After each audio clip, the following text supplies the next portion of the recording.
What's up, everybody? Guru Jerry Valido back again with Cinco Estilos Urban Arnis. Today we are going to do one of the first, because I've done one before, but this is one of the first in a very long time, fight microscopes. Stay tuned.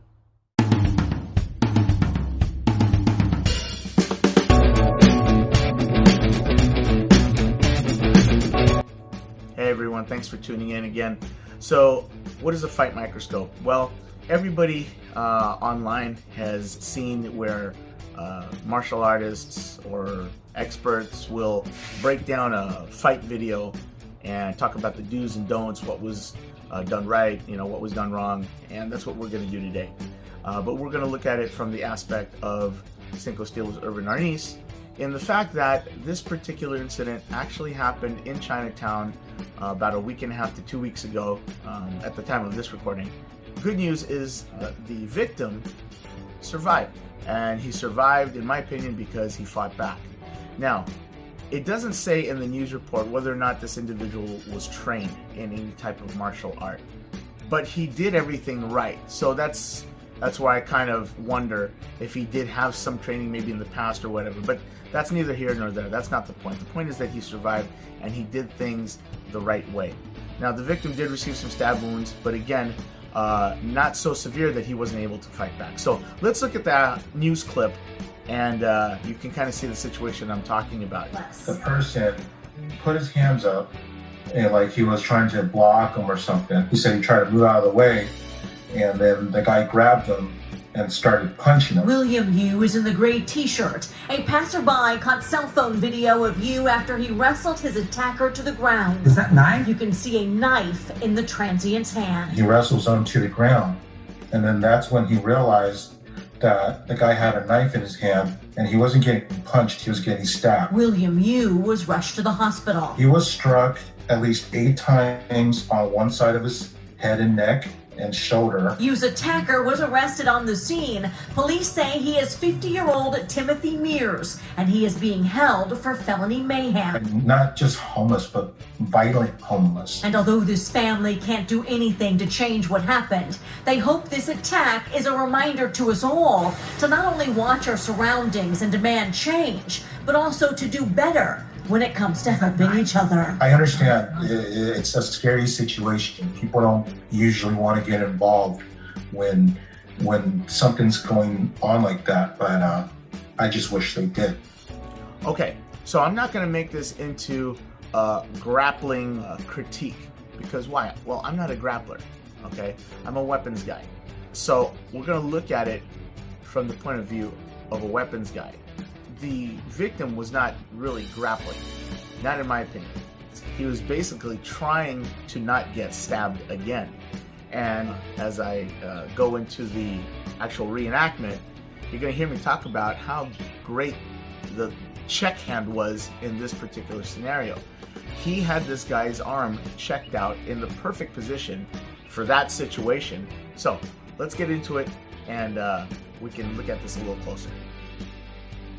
I've slowed the video down a bit and tried to zoom in as much as I can. You can see where the victim is actually in the top position. He just wrapped his right arm around the back of the opponent, and the opponent's left leg is between the victim's legs right now. This is the check that I'm telling you about, where the arm is extended out and he's got that check. Now you're going to see the victim throw his leg over, and he's now in a side position in relation to the attacker. Okay, everybody, so with the help of my son Anthony, we're going to attempt to recreate what we saw on the video.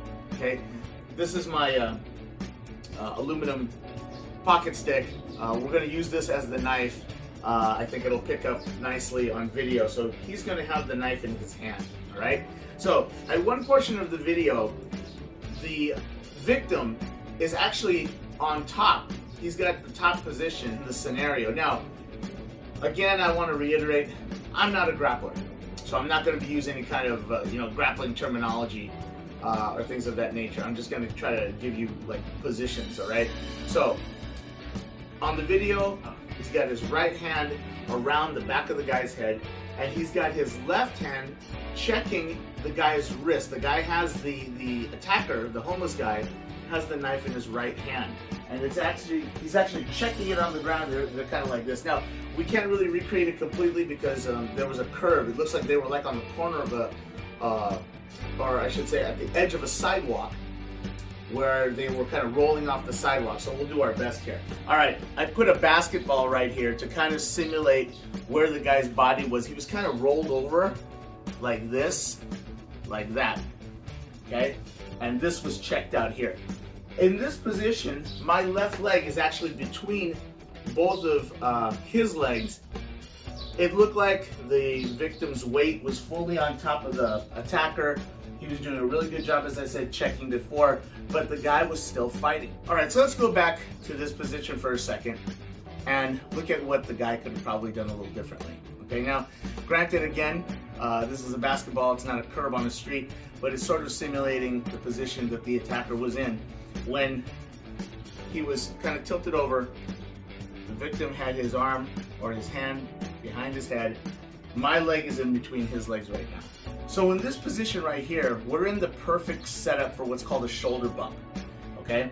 Given a little distance, taking the back of the hand, slapping it into the back of the head, and bumping him with the front of my shoulder here right into his face, that would have stunned him. And, you know, you could have done it maybe 2-3 times. Bang, bang, okay? Throwing this right into the shoulder, okay? That's one of the first things he could have done. Now, obviously the guy's struggling, so struggle a little bit. He's struggling, right? So as he's struggling, wham! There's that shoulder bump right there, okay? He could have actually still kind of come over the top, and he had a couple elbows he could have dropped as well. He could have elbowed across the face, he could have elbowed back, all right? Still kind of checking this other shoulder. At one point then, they rolled into the street, so I'm gonna get rid of the basketball. They rolled into the street, and the left leg came over here to the side, and then he had what looked like kind of a side mount. He was on the left side of the attacker, and both his legs were sprawled out to a degree. He still had his right hand behind the guy's head here, and he still was maintaining this check. You can see how the victim is vigorously fighting to keep that arm extended and pinned to the ground. And his legs were kind of sprawled out this way, okay? Again, still a great position to check the arm, right? So right here would have been a nice headbutt, okay? He could have headbutted right here, bang, okay? But remember, when you do a headbutt, it's your head too, okay? So in any event, for me, I don't want to stay down here, right? So what I want to try and do is get back up but still maintain the check on this arm, all right? My hand could slip around. I'm just going to let the guy's head drop. Bang. I'm going to put this in his face, and I'm going to start to sink my claws in, okay? And as I sink this tiger's claw into his eye, he's going to want to turn his head away. I think if you put your tiger's claw into anybody's eyes, you're going to get some kind of effect, all right? And as I'm pushing into his eyes, I'm going to push up into his face and get up. I can then slip this bang back into an elbow like this. I can go bang right here, okay, into the sternum. I've got this hammer. And the reason why I'm saying that all of these are viable strikes is because he had such an excellent check. Again, I keep going back to that. His arm was outstretched. He had an excellent check on this arm. Now, as I make my way up, okay, now I can actually maybe do a double check here and knee into the ribs, knee into the ribs, okay? So it shows in the video that the attacker's left hand didn't really come into play. The attacker seemed to be really focused on what was happening in his right hand. A little bit, scribble. So this is great because he was extending out the attacker's arm and holding it out, making it weaker for him to control because his arm is separated from the body and he only had strength coming from his shoulder. They were really kind of in a stalemate, okay? If it weren't for the fact that he was actually laying on top of the homeless guy, it could have been a very different story.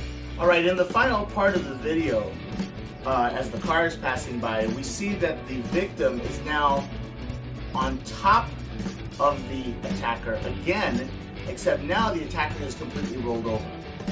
So as we can see in this slow motion version of the video, we see that the victim actually is able to roll on top of his assailant. His attacker is actually face down on the pavement, and the victim will now be able to be in a dominant position to rain down strikes on top of his opponent if he needs to. He actually is not checking out the hand here, as you can see. We're going to assume that the knife is still in his right hand, okay? So obviously from this position, if I'm checking this out here still, right, I have a superior position here.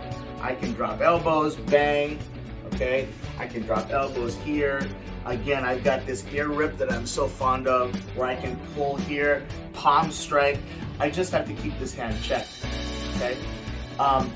Possibly putting the hand down so that the fist is closed against the ground, okay? As I'm raining down here, bang, bang, bang, bang, okay? Grabbing, pulling, boom, grabbing, pulling, boom, all right? There's all kinds of stuff you can do from that particular position. Well, I hope you guys got something out of that. Suffice it to say, it's never ever a good idea to go to the ground in a situation where there's a weapon involved. In my opinion, it's not the best idea to go to the ground anyway in a street scenario, because you never know what somebody's carrying. But in this case, that's what happened. I don't really care too much how they got there. I care about what the victim was able to do once he got into that position, because obviously the video doesn't show how he got down to the ground. It does state that the transient grabbed at him, so who knows, maybe he looked like a pretty big guy, so who knows, maybe the transient was just a big strong guy and he just dragged him down there. But for whatever reason, the victim ended up being on top, which was a great stroke of fortune for him, because he ended up being able to defend himself effectively. So I hope you got something out of this video, something that you can take back with you, something that you can hold in your mind, and hopefully you'll never have to use any of this stuff. But we do live in crazy times right now. The world is a crazy, dangerous place right now. So please be careful out there, and I hope to see you on the next one. Thanks again.